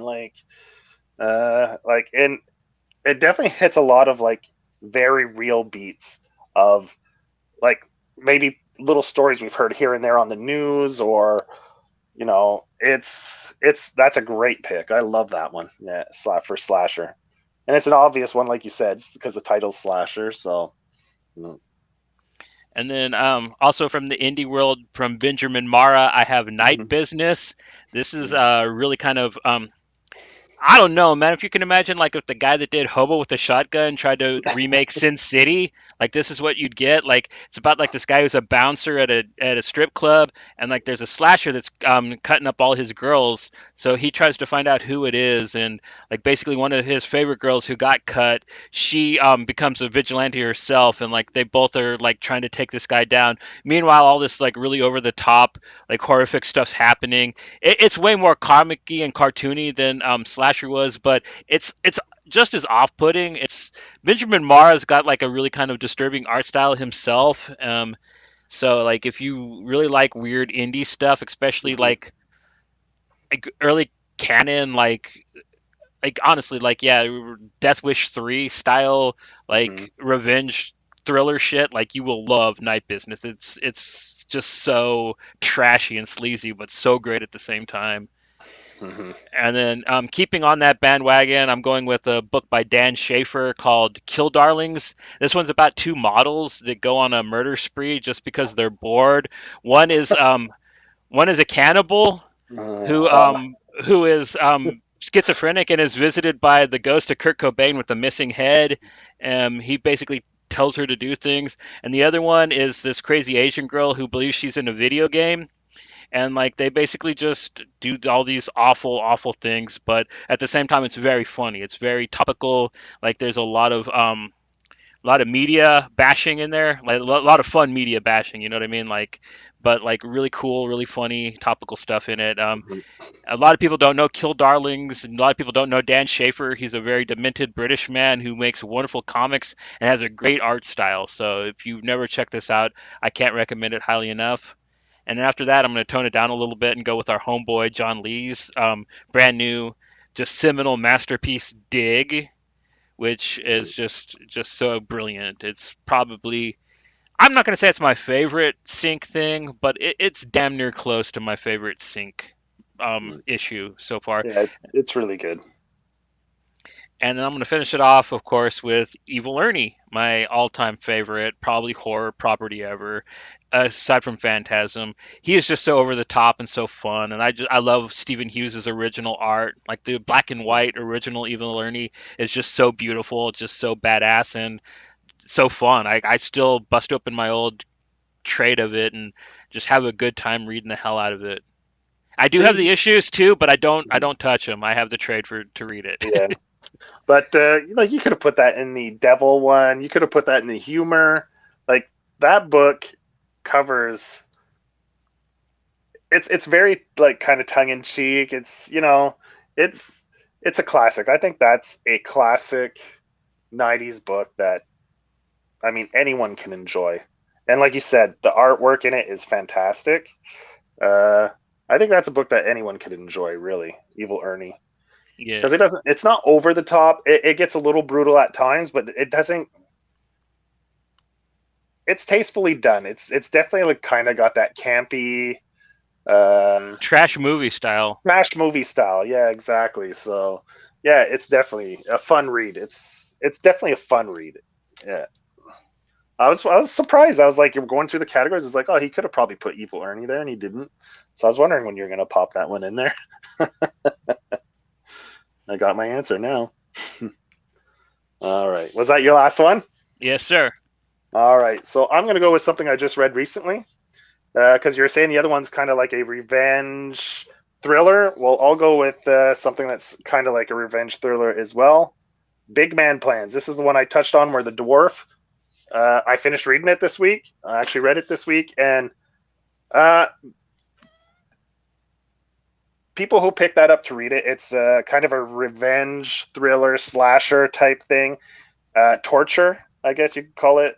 I wouldn't say torture porn, but it's definitely because of the revenge aspect. There's a lot of torture in it. Very, very graphic at times. Uh, Eric Powell's art is fantastic. The story is really fun. It's really good. Well, fun as in good. There is some funny parts in it here and there to kind of break the tension, kind of. Otherwise, it would get pretty heavy. But it's a fun read. It's about a dwarf who's been ridiculed his whole life. He goes off to war, has some PTSD, not only from the bullying he got as a child, but also from the war. Comes back home because the girl he had a crush on witnessed some things, wrote him a letter confessing things to him. So he comes back to exact revenge for the actions of all these people in his town. And he goes about it in a very brutal fashion. So if you like those kind of revenge thrillers type thing that are like involve torture, this is definitely a book you'll enjoy. It was a fun read. The art in it is fantastic, like I said. Like, I mean, you see that? I mean, that's just one panel. I mean, it's full of stuff like that. It's a really fun book, great book. Yeah, Eric Powell rules, man. Like, I love Eric Powell. Yeah, and that's one I've had for probably had that for almost a year now, and I just got around to reading it now. So, yeah, it was really good. I definitely recommend it. Another one we could do is obvious is like Maniac of New York. You have the what other slashers do you have? Bunny Mask. Yeah, I guess Bunny Mask could fit in the slasher I mean, category as Revenge and Supernatural. I mean, it fits several, yeah, but it fits several. Yeah, she counts as a slasher in my opinion. Yeah, but I mean, Maniac is a classic slasher. Yeah, straight up, no ifs, ands, or straight up. buts. Yeah, that's it. Just your classic straight up. Not even trying to put a twist on it. It's just a fun slasher, straight slasher. So, yeah. I did Nail Biter in horror. I mean, in comedy. Of course, we did it in horror. Duh. Yeah, but in comedy, yeah, that's another one. What else is there? Man, I can't think of any other ones off the top of my head right now. But Happy Hill. Yeah, kind of. Well, that's. I don't know if that's a slasher. That's more supernatural, I'd say. Yeah. Yeah, that Happy Hill fits in the supernatural. I think it's kind of like the creature with, like, killing people with branches and. But I guess because you have the protagonist that is an imposing figure that's tormenting people. So I guess like, it has the slasher formula, but not necessarily kills with weapons like a knife or, like impaling people on a pitchfork or anything like that. But it definitely has a slasher formula to it for sure, to the story. Right. Yeah. So that's the slashers. What's next? Is there just one category left? Is it superhero or? I got Revenge too. Revenge. Oh. Okay, yeah. So Revenge and slasher. Okay. Revenge and superhero. Yeah. No, but I meant Revenge and slasher. I wasn't sure if that was one category or two separates. Okay. All right. So what do you got for Revenge then? The second Aftershock book I ever read, I'm going to go with American Monster by Brian Azzarello and Juan Doe. It's a noir type thing, but it totally counts as horror. And it's about like this dude with who's all burnt up. He comes to this town, and you don't really know what he's going to do. He's staking out these biker guys. Who the main biker guy has this daughter who hangs out with this very unsavory person. It's probably the nastiest thing I've ever seen in a comic book. Most people agree with me. The Seesaw Man from American Monster. Oh my God! Like, they need to just do one last issue of that book where they kill him. Like, it needs to be done, Brian. Like, I know that you don't want to return to the book, and that's why it's my first choice for it, because it only did one arc. But oh man, was it such a good setup! I really wish that they would do more. At least kill the Seesaw Man. Like, just thinking that guy's still alive somewhere in fiction just disturbs me. Of course, after that, I have Heartbeat from Maria Lovett, one of my favorites. I count this as revenge because, like, it totally is, in my opinion. Like, basically, her getting back at the two people that preyed off of her the most, the guy that thought he was her savior and the girl who tortured her. So I totally love her work. Heartbeat's probably not my favorite, but I really love it. I think her artwork is at its best in that book. So I love it for one reason, but it's not my favorite narrative of hers, but her art is at its best in that book. She really tightened up, like, her line work and everything. much tighter, not as loose as, let's say, Faithless, or it's a much tighter, more controlled style. Yeah, you still see her style, but much cleaner, much, yeah. Because I find like Faithless, she has a much looser style to it. But like you said, Heartbeat definitely, it's definitely a change in the style that you see most of the time from her. Yeah, Mm. like her normal art, it's a little more sketchy looking, but in Yeah. Heartbeat, it's like really clean line. Mm. Yeah. After that, I'm going to go with Oink, Heaven's Butcher by John Mueller, which is this book about this pigman from a race of pigmen who are slaves in heaven, and heaven's basically just like this huge ghetto. It's gross, and like it's these people's responsibility to clean it and keep the angels and all the businessmen happy up there until Oink just can't take it anymore, and he basically a lot of bad stuff happens to him and the other pig people of his race, and like yeah, he just goes full on sick house on heaven, burns it all down. It is just a wonderful book. I love John Mueller's artwork. It's very reminiscent to Simon Bisley, but Okay. a little less little tighter. You know what I mean? Not Hmm. the Bisley's can be tight, but then he'll get really loose on other pieces. Like this is like Bisley if it just stayed tight. Okay, all the way through, more consistent. Yeah. Mm. And I'm going to finish up Revenge with Plastic. Of course, I got to go to Plastic, my favorite revenge tale of all time. Do not mess with the reformed serial killer's blow up doll. All right, you're just Uh-huh. gonna your town is just gonna Yeah. completely get wrecked because Uh, with plastic and silverware and all kinds of funny shit, car coming through windows, like. Oh my god, that could have went in comedy too, but like yeah, it was the perfect revenge book, so I wanted to keep it for that. yeah. Plastic is really good. I enjoyed that. Just, uh, I could totally see, like, if you were to cast that movie, like Bruce Campbell playing that guy, like like when he was younger, I could totally see Bruce Campbell playing the main character if you did a movie of Plastic. Yeah. Second Sight. That's another one that Fulci had recommended Uh, back in the day with oh, American Monster. I'll Yeah. go ahead and cover that as well then. Like that Second Sight, the first Aftershock book I ever read by David Hine was beautiful, just glowing, gorgeous art from Uh, Antonio Poncinelli. Pacelli. yeah, yeah. It just glows, and it counts as a revenge. It's about guy named Brad Pilgrim or Ray Pilgrim, who basically back in the day he used to take mushrooms and be able to find serial killers for the cops, but it backfires on him because one serial killer finds out what he can do, so he plays games on him and basically frames them. Or maybe he didn't, and maybe this dude was a killer too. Like it doesn't really explain it to you, which leaves it open.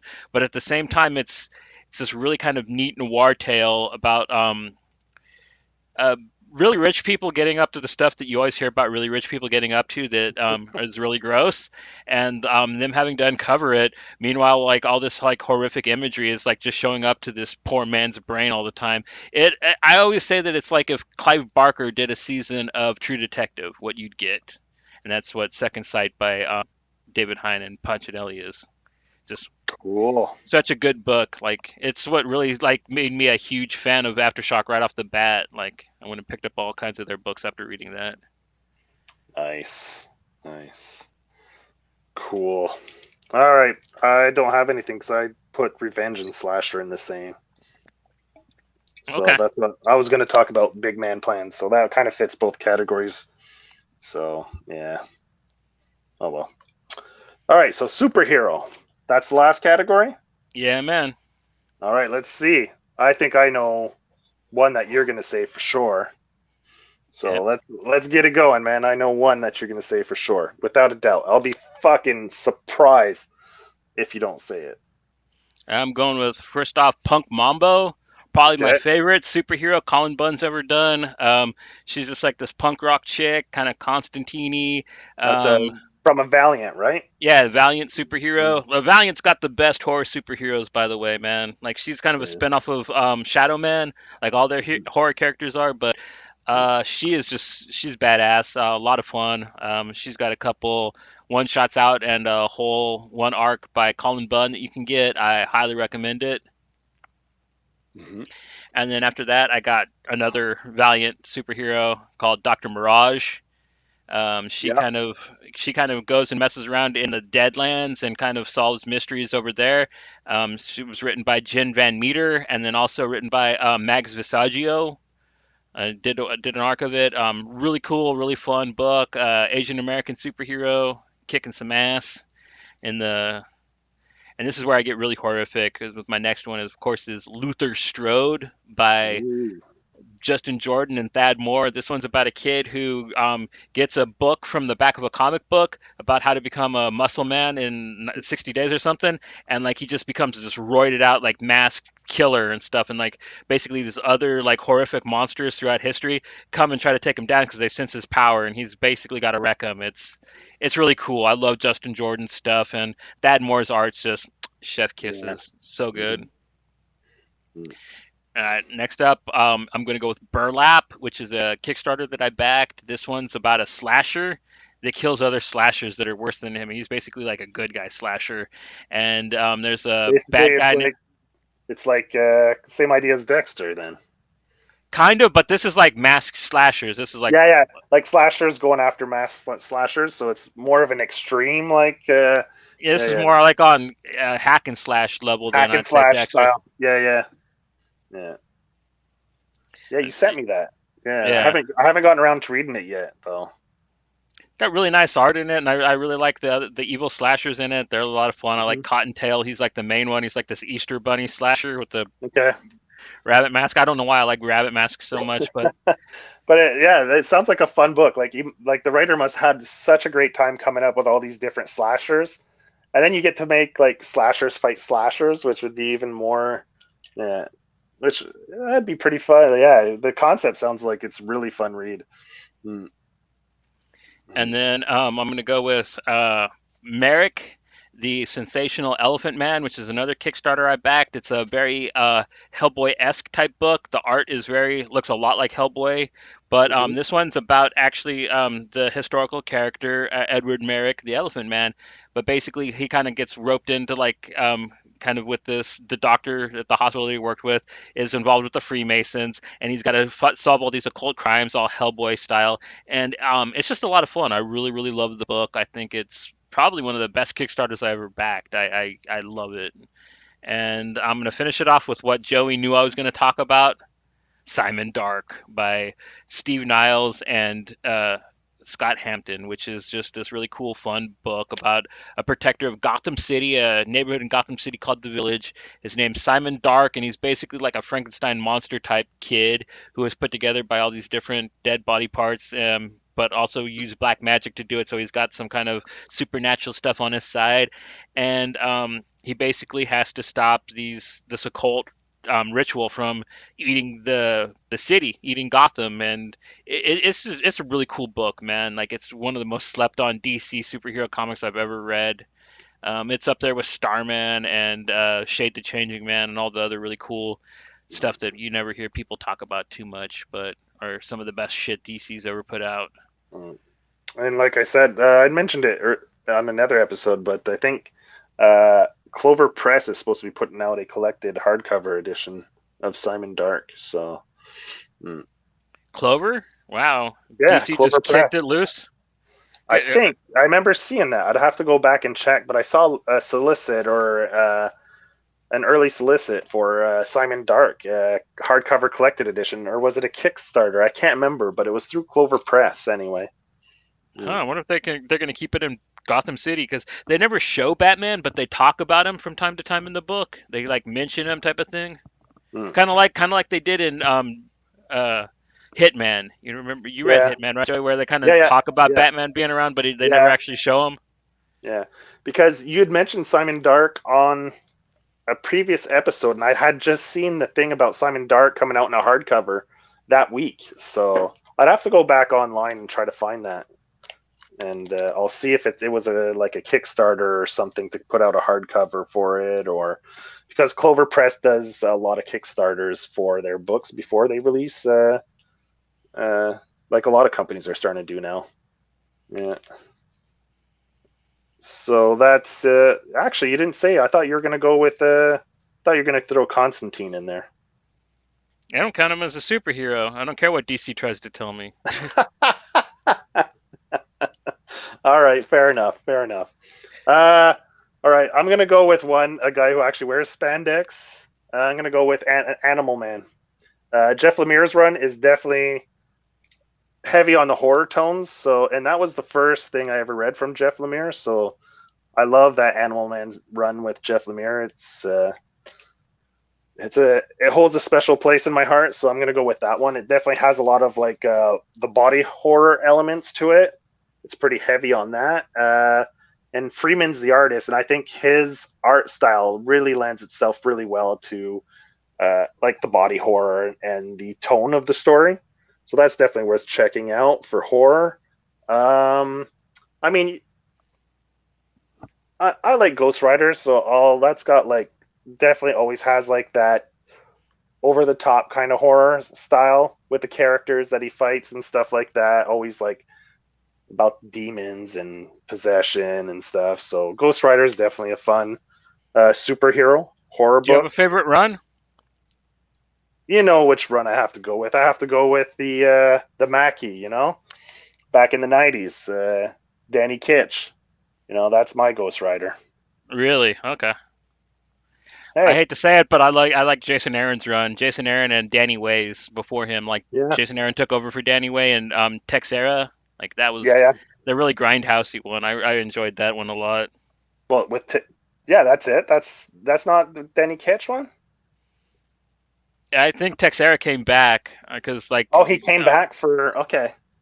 Yeah, because I because think I think Richard Corbin did a little bit of the Danny Way run too, and then but like yeah, okay, Texera did a lot of the art for that as well.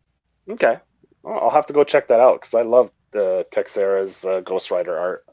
He's my favorite artist on Ghost Riders, so hands down. Mm, love his stuff. Superhero. Those were the two main ones. I had one for DC, one for Marvel. Uh, I mean, you could throw Constantine in there, even though you don't want to. The Hellraiser, the new the Black Label was excellent. Love that. That was a great story. Probably the best DC story to come out in the last, well, since the New 52. Probably, I'd say that's probably the best thing Oh, that's it's come out. definitely And it's probably, definitely the best Constantine they did since the New 52. Yeah, because that's yeah, around the time that they canceled Hellblazer and like they put him in the mm, damn fucking yeah. DC, It's kind of like bringing him back to his roots. That's what it felt like. taking him out of from being a superhero. Yeah, Yeah, exactly, and original. bringing him back to yeah. But I mean, they still had him in Justice League Dark. They still had him adjacently in like superhero books. But Yeah, I don't mm, mind that. I actually liked the first couple arcs of Justice League Dark when Pete Milligan and then Ray Fox mm, was writing it. Like that was pretty fun. But after like they canceled Hellblazer and they brought Constantine over to DC and like they made him put on the Shazam ring and all that shit. Like, oh yeah, man, like they really, really, mm, really yeah, fucking shit the bed with some of that stuff. yeah. Then you have like you have even Justice League Dark has like it leans into the horror with with Yeah, some of its stories. Yeah, so you could say that was kind of a horror slanted hero book. I mean, it's you light. you It's got the light at you got the yeah, Frankenstein books, which yeah. Jeff Lemire did, and then I Grant enjoyed Morrison wrote those. as well. Yeah, those were Yeah, great. I Matt love the Matt Kent took over after Jeff Lemire left yeah. to finish off that New 52 run. Yeah, the Frankenstein ones were pretty cool. Mm, yeah. What else? Swamp Thing, Moon Knight. Yeah, you could do Swamp Thing. Yeah, the Moon Knight you could fit in there. I mean, Marvel has a little less. You have Blade that always has like the vampire stuff, and but they definitely have their things. And I mean, DC has their whole line, right? They have their DC Horror Presents now, which like I touched on earlier, like Sergeant Rock versus the Army of the Dead with Bruce Campbell writing. And they have stuff like that, which is awesome. Yeah, Uh, like getting a guy like Bruce Campbell, like if DC Horror Presents starts like going that way, like they brought in Joe Hill to write like some horror books in the beginning. It started as the Hill House line, which then turned into DC Horror Presents. Like if they start getting like guys like Bruce Campbell, like other famous people from horror, like either actors, writers, directors, to come in and just do these miniseries under the DC Horror Presents banner or imprint. That'd be pretty fucking cool. Like, what if they got Elvira to come in and do a DC Horror Presents book, or anyone like you know that's got a cult fame from horror. I Yeah. mean, like DC could have like really create a nice little imprint there where they bring in people from the outside and just have fun with like a 4 to 6 issue miniseries. And we get Nicolas Cage to write a comic book again, because I got a comic that he wrote for Virgin Comics called Voodoo Child. I'd love to see Nicolas Cage write for DC. Like, Yeah, like I mean, why not? Like and it's not really tied into the continuity, so you could let people just go wild and come up with these like fun and crazy ideas. So oh, I got um, another DC one that we totally forgot about. Jonah Hex. oh, Jonah Hex, yeah, yeah, yeah. He brings the dead back to life to talk to them. Mm, yeah. Does he have to touch? He has to touch them, right? Then he can talk to the dead. That's the way it works. I think so, yeah. Yeah. Mm, yeah, that's another one that has the horror edge to it. Mm, yeah. Cool, man. So that's I think that was it, right? The superheroes was the last category. Last category I had. All right, cool, cool. So I guess that wraps it up, man. You Nice had and easy. yeah, you had some great lists. So, I mean, you had 5 for each, and we got what, over an hour's worth of recommendations from you. So, which is fantastic. Mm. I try. Yeah, man, that was a good job. Some Yep. I was like, yeah, that makes sense, and some other ones I was like, oh shit, I haven't heard you talk about those yet. Yeah, I tried So to bring some new stuff to the table. I don't like yeah, to say the same thing over and over again. over and over again, yeah, for sure, for sure.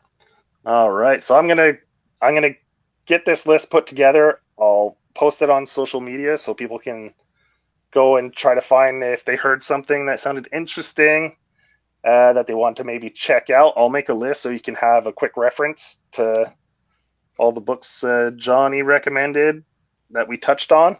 And yeah, so maybe you could add a few things onto your Halloween reading list for comics. Right on.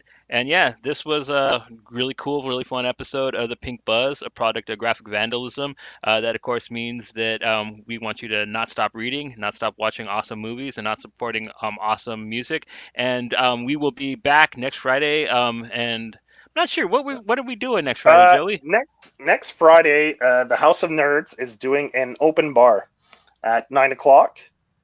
So I was talking to Serge, and I was thinking maybe we could air maybe a little later and do like an after party following, uh, like adjacent to their show, so that we don't overlap too much with their show.